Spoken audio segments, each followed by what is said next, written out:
የእንግሊዝ ፕሪሚየር ሊግ በአሁኑ ሰዓት በ20 ክለቦች የሚደረግ የእግር ኳስ ጨዋታ ሲሆን በዓለም ላይ ካሉ ተወዳጅ ሊጎች ቀዳሚው ነው። አንድ ክለብ 38 የሊግ ጨዋታዎችን በውድድር ዓመቱ ያደርጋል። ከ19 ክለቦች ጋር በሜዳው እና በተጋጣሚው ሜዳ አንድን ቡድን 2 ጊዜ ይገጥማል። በውድድር ዓመቱ መጨረሻ 3 ክለቦች ከሊጉ ሲወርዱ 3 አዳዲስ ክለቦች ደግሞ ወደ ሊጉ ይመጣሉ። የሊጉ የጨዋታ መርሃ ግብር ከነሐሴ እስከ ግንቦት ይሆናል። ውድ የቻናላችን ተከታዮች ቻናሉን ሰብስክራይብ፣ ላይክ እንዲሁም ሼር በማድረግ አብሮነታችሁን እንድታሳዩን ስንል በትህትና እንጠይቃለን። በ1888 በእንግሊዝ አንደኛ ዲቪዚዮን የሚል የእግር ኳስ ማህበር መመስረት ቻለ። በ1992 የእግር ኳስ ማህበሩ ወደ ፕሪሚየር ሊግ ስሙ ተቀየረ። የመጀመሪያዎቹ የእንግሊዝ የእግር ኳስ ክለቦች ሼፊልድ የእግር ኳስ ክለብ እና ኖቲስ ካውንቲ ናቸው። በእንግሊዝ ከ40,000 በላይ የእግር ኳስ ክለቦች እንዳሉ ይነገራል። የእንግሊዝ የእግር ኳስ ማህበር በ1992 ወደ እንግሊዝ ፕሪሚየር ሊግ ስሙ ተቀየረ። ፕሪሚየር ሊጉ የመጀመሪያውን ውድድር በ1992-93 የውድድር ዓመት ሲያካሄድ የተሳተፉ ክለቦች 22 ነበሩ። ከእነሱም መካከል አርሰናል፣ አስቶን ቪላ፣ ብላክበርን ሮቨር፣ ቼልሲ፣ ኮቬንትሪ ሲቲ፣ ክሪስታል ፓላስ፣ ኤቨርተን፣ ኢፕስዊች ታውን፣ ሊድስ ዩናይትድ፣ ሊቨርፑል፣ ማንቸስተር ሲቲ፣ ማንቸስተር ዩናይትድ፣ ሚድልብራውን፣ ኖርዊች ሲቲ፣ ኖቲንግሃም ፎረስት፣ አልድሃም አትሌቲክ፣ ኪዩን ፓርክ ሬንጀርስ፣ ሼፊልድ ዩናይትድ፣ ሼፊልድ ዌድnesday፣ ሳውዝሃምፕተን፣ ቶተንሃም ሆትስፐር እና ዊምበልደም ነበሩ። የመጀመሪያው የእንግሊዝ ፕሪሚየር ሊግ ጎል የተቆጠረችው በሼፊልድ ዩናይትድ ተጫዋች ብርሃን ዳኔ ነበረ። የሊጉ የመጀመሪያ ሻምፒዮን ማንቸስተር ዩናይትድም ነበረ። የ1994-95 የውድድር ዓመት ሲጠናቀቅ 4 ክለቦች ወደ ታችኛው ዲቪዚዮን ሲወርዱ 2 ክለቦች ደግሞ ከታችኛው ዲቪዚዮን ወደ ፕሪሚየር ሊጉ አደጉ። በ1995-96 የውድድር ዓመት በ20 ክለቦች የእንግሊዝ ፕሪሚየር ሊግ መደረግ ጀመረ። በ1994-95 የውድድር ዓመት አለን ሽረርን የያዘው ብላክበርን የሊጉን ዋንጫ አነሳ። በ1996 ክረምት ላይ ኒውካስትል ዩናይትድ ሪካርድ በሆነ ዋጋ አለን ሽረርን በ15 ሚሊዮን ፓውንድ ከብላክበርን አስፈረመው። አለን ሽረር እስካሁን ጊዜ ድረስ በሊጉ የምንጊዜውም ከፍተኛ ጎል አስቆጣሪነቱን እንደያዘ ይገኛል። አርሰናል በ1997-98 የውድድር ዓመት ኤፍኤ ካፕ ዋንጫንና የፕሪሚየር ሊጉን ዋንጫ በማንሳት መፎካከር ጀመረ። በ1998-99 የውድድር ዓመት ማንቸስተር ዩናይትድ የሶስትዮሽ ዋንጫን አሳካ። ኤፍኤ ካፕ፣ ፕሪሚየር ሊግ እንዲሁም የአውሮፓ ቻምፒዮንስ ሊግን በማንሳት ቀዳሚ የእንግሊዝ ክለብ ሆነ። ከ1983 እስከ 84 ከሊቨርፑል በኋላ የአውሮፓን ዋንጫ በማንሳት የመጀመሪያው ክለብ መሆን ችሏል።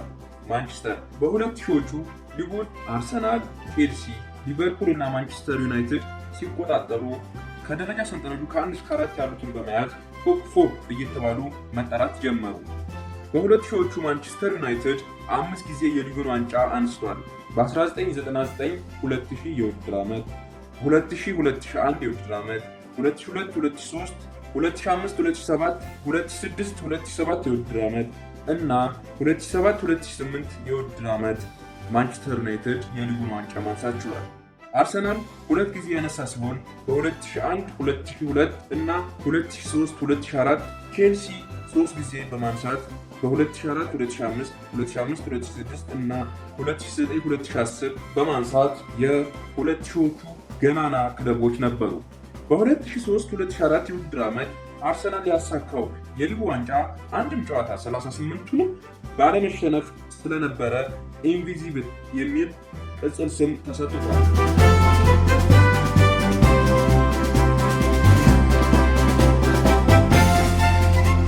የእንግሊዝ የፕሪሚየር ሊግ ክለቦች ከ2005 እስከ 2012 በአውሮፓ ከፍተኛ ፉክክር ነበራቸው። በ2005 ሊቨርፑል፣ በ2008 ማንቸስተር ዩናይትድ፣ በ2012 ቼልሲ የአውሮፓ ሻምፒዮንስ ዋንጫን ማሸነፍ ችለዋል። አርሰናል በ2006፣ ሊቨርፑል በ2007፣ ቼልሲ በ2008፣ ማንቸስተር ዩናይትድ በ2009፣ በ2011 ሁለተኛ ሆነው ያጠናቀቁበት የውድድር ዓመት ነበረ። ከ2009 በኋላ ቶተንሃም ሆትስፐር እና ማንቸስተር ሲቲ በመደበኛነት አራቱን በመቀላቀል ቶፕ 6 የሚል ልዩ መጠሪያ ፈጠሩ። ማንቸስተር ሲቲ በ2011-2012 የውድድር ዓመት የሊጉን ዋንጫ ሲያነሳ ከ1996-95 የውድድር ዓመት ከብላክበርን ሮቨርስ በኋላ የመጀመሪያው ቶፕ 4 ውጪ ያለ ክለብ አድርጎታል። እንዲሁም በ2015-16 ሌስተር ሲቲ ፕሪሚየር ሊጉን በማሸነፍ ከ1994-95 የውድድር ዓመት በኋላ የመጀመሪያው ክለብ ሆነ ቶፕ 6 ውስጥ የሌለ ክለብ ዋንጫውን በማሸነፍ።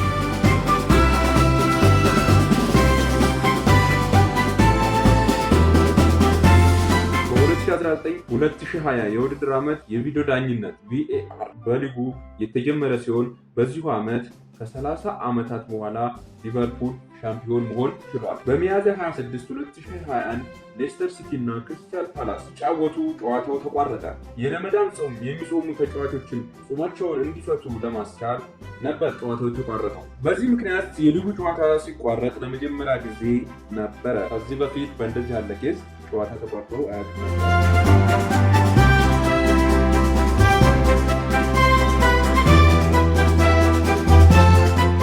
ማንቸስተር ሲቲ በ2023-24 የውድድር ዓመት በ7 ዓመታት ውስጥ ለ6ኛ ጊዜ የፕሪሚየር ሊግ ዋንጫን በማንሳት በእንግሊዝ እግር ኳስ ታሪክ ውስጥ 4ኛ ተከታታይ የሊግ ዋንጫዎችን በማንሳት የመጀመሪያው ክለብ መሆን ችሏል። የእንግሊዝ ፕሪሚየር ሊግ 20 ክለቦችን የሚያሳትፍ ሲሆን ውድድሩ ከነሐሴ እስከ ግንቦት ይደረጋል።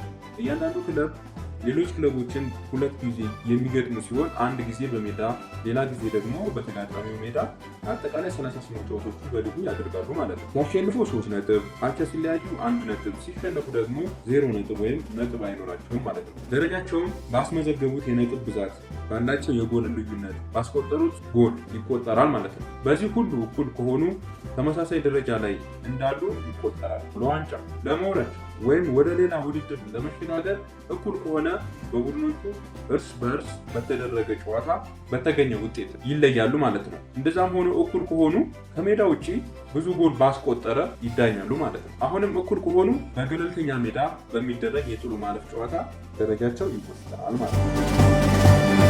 በእንግሊዝ ፕሪሚየር ሊግ በ2019-20 የውድድር ዓመት ከሊጉ ጋር የተዋወቀው ቪዲዮ አሲስታንት ሪፈሪ VAR ለ4 አይነት ውሳኔዎች ያገለግላል። አንደኛ ለግቦች ውሳኔ፣ ሁለተኛ ለቅጣት ምት ውሳኔዎች፣ ሶስተኛ ቀይ ካርድ ማለት ነው ለቀጥተኛ ቀይ ካርድ ውሳኔ እና ለተሳሳቱ የማንነት ጉዳዮች ሊውል ይችላል።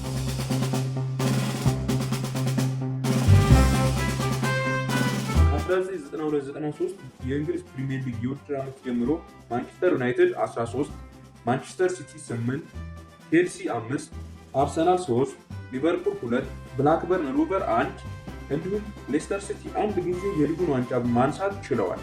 ከ1888-89 እስከ 2025-26 የውድድር ዓመት በተደረጉ 127 በአንደኛው ዲቪዚዮን እና በፕሪሚየር ሊግ የተሳተፉ 65 ቡድኖች አሉ። ከእነዚህ መካከል ኤቨርተን 123 ጊዜ መሳተፍ ችሏል። አስቶን ቪላ 112 ጊዜ መሳተፍ ችሏል።